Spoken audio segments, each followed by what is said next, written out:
Hungarian railways are a complete mess, with trains mostly consisting of a seemingly random mix of older and newer carriages. And now, even second-hand locomotives from France have joined the chaos. Join me on board a Hungarian intercity service in their stuffy, refurbished second-class carriages, fitted with seats that look like they belong on a city bus, while I travel from Pécs to the nation's capital Budapest and experience the madness that is Hungarian railways in 2025. We begin our journey in Pécs, Hungary's fifth largest city and well known for its UNESCO-listed tombs and associated cathedral. But we are not here to see any of that, so let's head inside the station.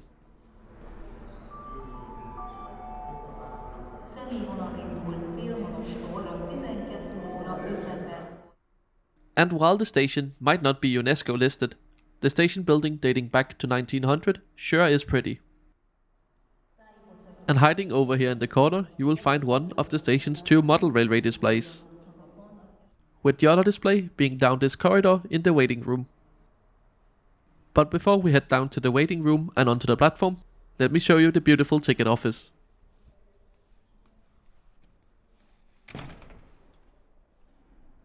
I don't know what I expected from this station, but it was certainly not for it to be so well maintained. As our inbound service from Budapest is currently running a little late, we have time to quickly check out the other model railway.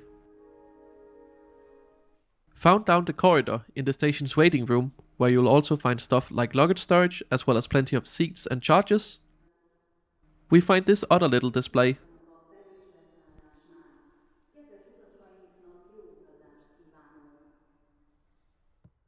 So if you ever have to catch a train from here, I can highly recommend arriving a bit in advance to have a look around the station. Time for us to head onto the platform. Here we see one of Hungary's small class 117 trains, used on many smaller branch lines. Parked next to it is this Soviet Ludmila locomotive from the 1970s, now used on freight services only. And just appearing in the distance is our train, operating an inbound intercity service from Budapest.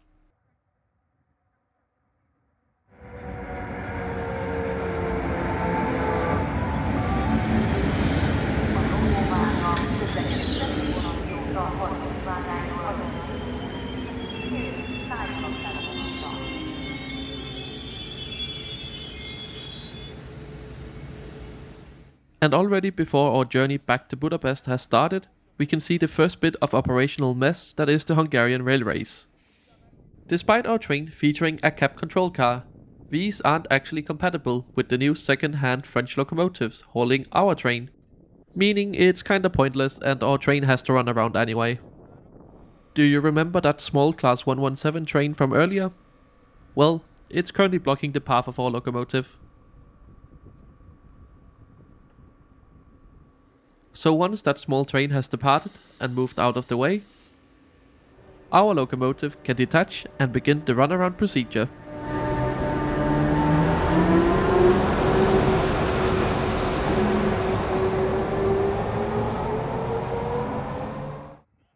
In the meantime, two other types of carriages are being added to the rear of the train,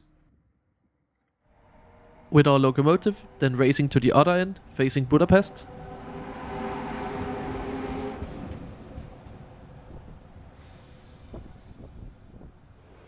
Before finally attaching to our train, facing the right way.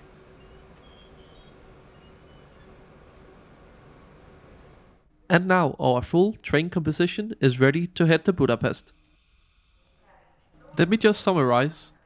Our train currently consists of regional train carriages from the 1970s, refurbished intercity train carriages from the 1990s, a control car that's incompatible with our locomotive, and an Astride locomotive second-hand from France, built around the year 2000.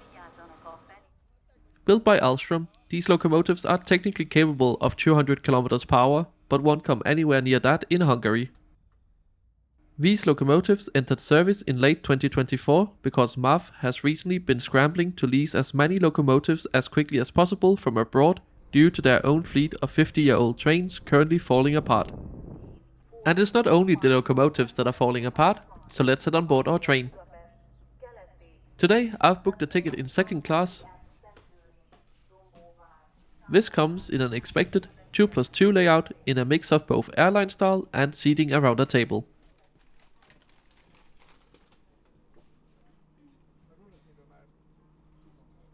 My ticket comes with a seat reservation today for seat 75. And thanks to the very dirty windows, I don't have a great shot of us departing Peach right on time. But it's not just the windows that are dirty. With dust particles large enough to be picked up on camera flying around the carriage.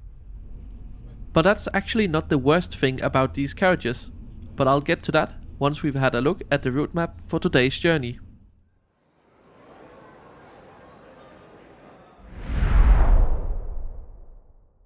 We are on board Intercity 815 from Peach, which despite its name is by no means fast, making several intermediate stops on our way up towards the Hungarian capital Budapest. This is a distance of 235 kilometers covered in 2 hours 51 minutes, giving the train an average speed of 82 kilometers per hour. And now for the thing I dislike the most about these carriages, the seats. As a 187 centimeters tall guy, these seats are shaped in a way that makes them extremely uncomfortable. Because of the seat being so low and short, the headrest uncomfortably pokes into my shoulders and doesn't support my head at all. And that applies even when the headrest is extended. Combine this with the lack of a tray table, which an intercity train really should have, and the below average legroom, made worse by the slightly pre-reclined design pushing your legs closer to the seat in front than necessary. The only slightly redeeming factor of these seats is that they have an okay amount of padding, but the overall shape, the forced recline, this hard as a rock armrest, leaves a lot to be desired.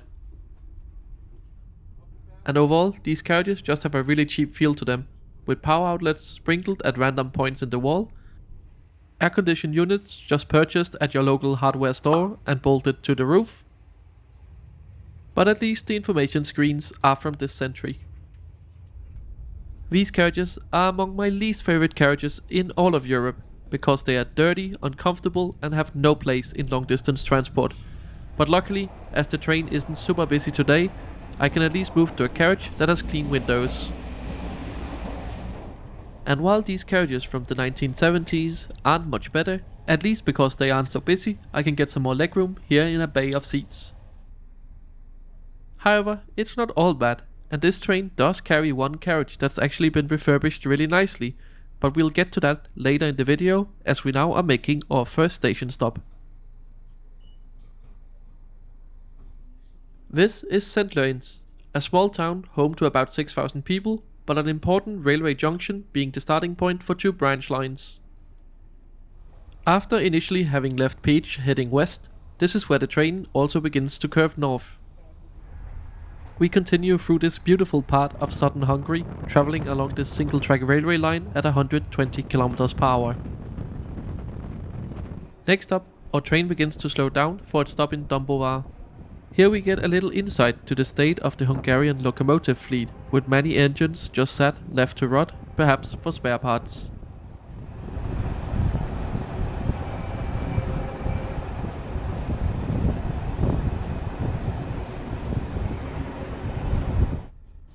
This is also another important railway junction station, where you can change for services up towards Lake Balaton, for instance.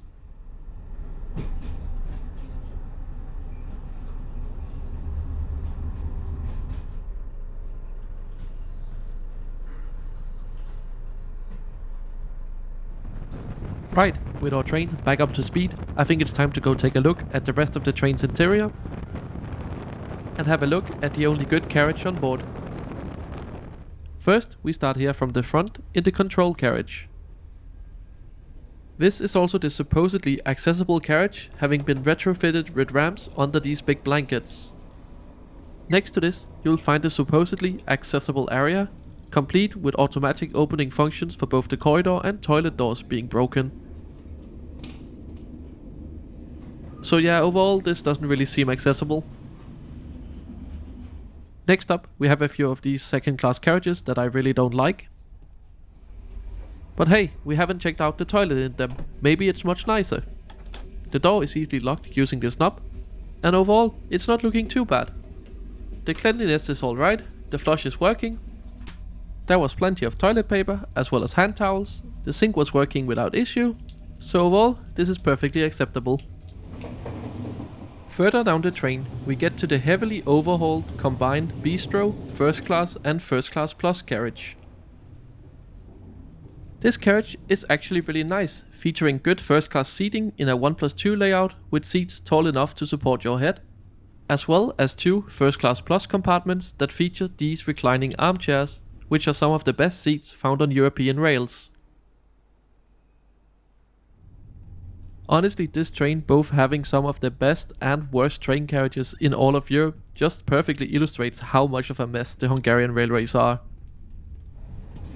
The last 2 carriages are similar to the control car, and because basically nobody was sitting in them, I decided to sit here for the rest of the journey. Our train is speeding along, passing through many smaller stations on our way up to Budapest, with these stations instead being served by various local trains, making all station stops.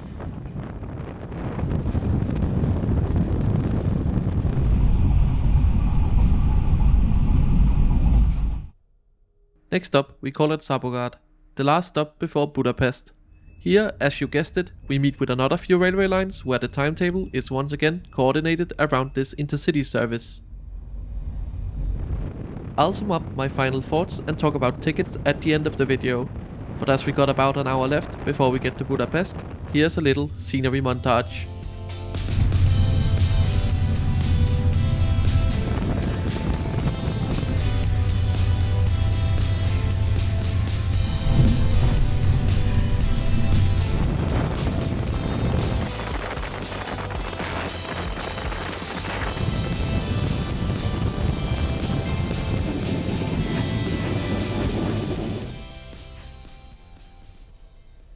This is Budapest Kelenföld, our penultimate stop. This is one of Budapest's most important railway stations, allowing trains both to take the route into the terminal station at Dili or the one we are going to at Keleti. This section of the line is currently seeing a lot of improvement works upgrading the capacity of the line, including upgrades to the bridge taking us over the Danube.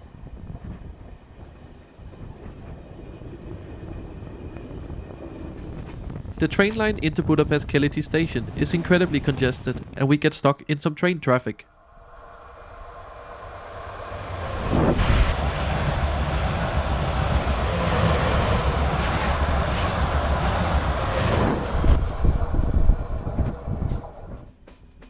But as we are now on the final approach to Keleti station, let's talk about tickets.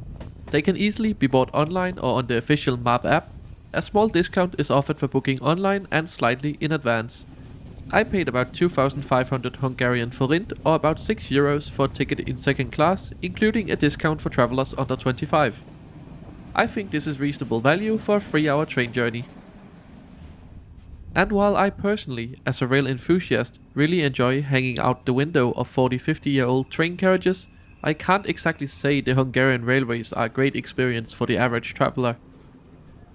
The trains are known to be unreliable, the carriages are dirty, tired, and many of them have really uncomfortable seats, and the whole operation just seems like one big mess that can break at any moment. So now, as we pull into Keleti a little behind schedule, let me know in the comments of what you think about the Hungarian railways and how do you find the second class seats? Are they also uncomfortable for you?